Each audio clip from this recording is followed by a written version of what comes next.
para deputada federal.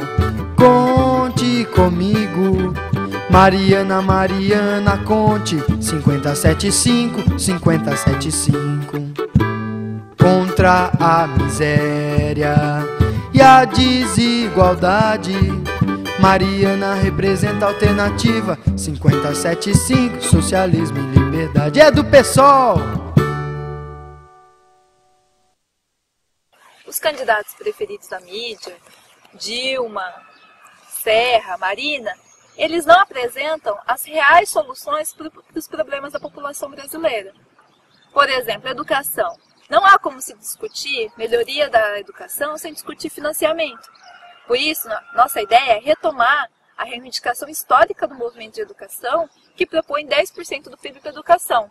Para isso, a gente precisa mexer na dívida pública, que hoje sequestra grande parte da riqueza do povo brasileiro para financiamento dos banqueiros e do grande capital. Com o financiamento, é possível melhorar as condições de trabalho do professor, reduzir jornada, valorizar o salário, melhorar as condições de estrutura, discutir uma qualificação melhor do material didático e todas essas questões que perpassam a educação. O problema da avaliação é que é uma avaliação impositiva e punitiva.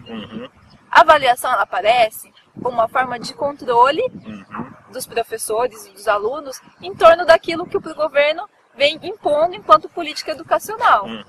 Na verdade, isso legitima aquela política da aprovação automática. Então, quanto mais você aprovar um aluno, mais verba, por exemplo, vai ter para a escola e maior bonificação do professor. Isso é problemático, por quê? Porque é uma desvirtuação da proposta pedagógica da progressão continuada. Hoje essa política é para geração de índices. É quase como vamos aprovar para gerar índice para o Brasil se cacifar nos rankings internacionais dos organismos internacionais de educação. O professor acaba sendo o grande vilão, responsabilizado por todos os problemas da educação. Agora, o que a gente tem é o seguinte: os professores estão desanimados, as salas de aulas estão superlotadas, os professores têm jornadas extensas, com pouca condição de preparar a aula, de corrigir material, de formular e de estudar. Porque você não pode pensar um professor, um educador, o educador está em constante estudo. Se ele não está estudando, é lógico que a qualidade da aula ela acaba sendo prejudicada. Então, o que a gente acredita é, da nossa proposta, mais verba para a educação e um conjunto de políticas que deem condições de trabalho para o educador, como, por exemplo, redução da jornada de trabalho sem redução de salário, condições do educador poder estudar. Olha, uma das grandes conquistas da Constituinte de 88 foi a constituição de um sistema público de saúde universal, com uma série de princípios, que é o SUS. O SUS, ele tem sido, ao longo, desde a década de 80 para cá, ele tem sido constantemente atacado pela falta de financiamento, enxugamento de gastos, redução de custos, o que tem se agravado no último período. O Sistema Único de Saúde, o SUS, ele tem uma proposta que, na verdade, de ver a saúde de uma forma integral, de um atendimento universal e a saúde de forma integral, e não de a partir do lucro. Essa é a grande virtude do SUS. Agora, o que a gente tem observado é que o SUS está sendo privatizado.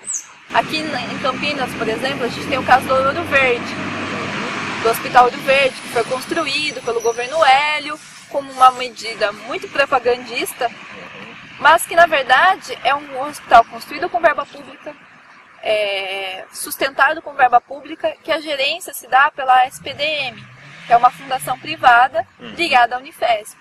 Vários profissionais da saúde, entidades, movimentos, travaram uma luta muito intensa pela municipalização do hospital. Conquistamos uma vitória parcial, que foi o Conselho Municipal de Saúde aprovar a municipalização. Bom, a questão da terra é uma questão histórica no Brasil.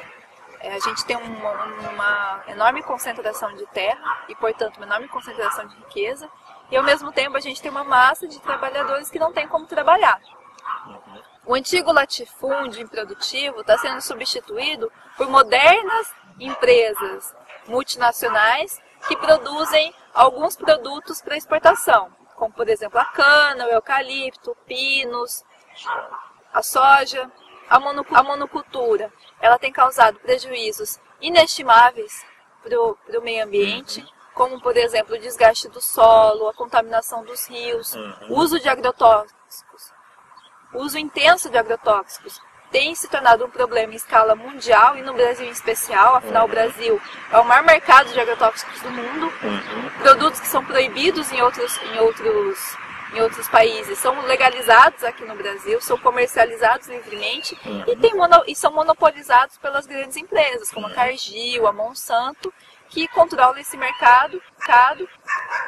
A monocultura também tem significado a precarização das relações de trabalho no campo. A gente tem observado, tem saído na mídia, a situação de trabalhadores, cortadores de cana, que morrem de tanto trabalhar, morrem de estafa. É uma situação muito grave, né? Porque a gente tem trabalhadores sem vínculos empregatícios, com trabalhos muito desgastantes e que muitas vezes são levados a consumir drogas e tudo mais para aumentar o rendimento do trabalho. Isso tem sido matéria de pesquisas e tem tido alguma publicidade na mídia. Por isso, lutamos junto aos movimentos sociais que estão fazendo enfrentamento ao agronegócio. O movimento dos trabalhadores rurais sem terra, o movimento de atingidos por barragens e um conjunto de movimentos sociais que vem fazendo enfrentamento em relação a essas grandes multinacionais. De forma a defender o meio ambiente, garantir a soberania alimentar da população brasileira e melhorar as relações de trabalho no campo. O problema da moradia para a classe trabalhadora, a falta de moradia, é uma questão histórica. Desde o começo da urbanização no Brasil, que é um processo muito recente, e ele foi marcado por uma desigualdade muito grande, onde você tem os centros ricos, com muita riqueza e com aluguéis altos e muitos imóveis parados. E ao mesmo tempo, você tem a maior concentração da população nas periferias das cidades, com condições precárias, em moradias indignas, sujeitas a diversos problemas, né, como falta de saneamento, problemas das enchentes e tudo mais. Isso, na verdade, tem uma raiz da concentração do latifúndio, né, da concentração no campo. Né, porque muitos dos pequenos proprietários que antes viviam no campo são obrigados a ir para as cidades e vão em busca de melhores condições de vida, melhores condições de trabalho, não encontram condições de trabalho precárias, moradias indignas e acabam vivendo e aumentando o inchaço nas cidades. Na verdade, a raiz desse problema está a especulação imobiliária. O que é isso? A especulação imobiliária é a concentração de imóveis na mão de poucos proprietários que deixam muitos imóveis vazios, deixando por anos, né, para valorizar, para especular, né, e ao mesmo tempo torna os valores dos aluguéis dos imóveis que estão disponíveis muito altos. É o que a gente vê, por exemplo, aqui na cidade de Campinas, né, com essa política de revitalização do centro, que na verdade é uma política de valorização dos imóveis do centro. Né, então o que ele faz?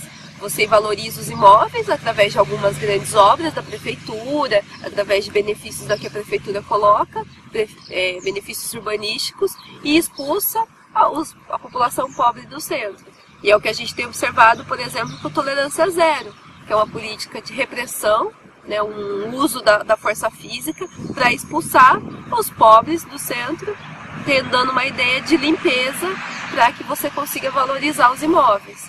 O programa Minha Casa Minha Vida do governo Lula não resolve o problema, porque na verdade esse programa é um incentivo com dinheiro público para as grandes empreiteiras, que lucram muito com o programa, e os trabalhadores ficam endividados.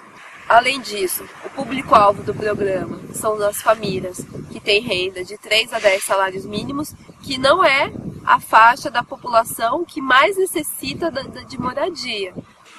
As famílias de 1 a 3 salários mínimos, em Campinas, por exemplo, praticamente não foi construída nenhuma casa.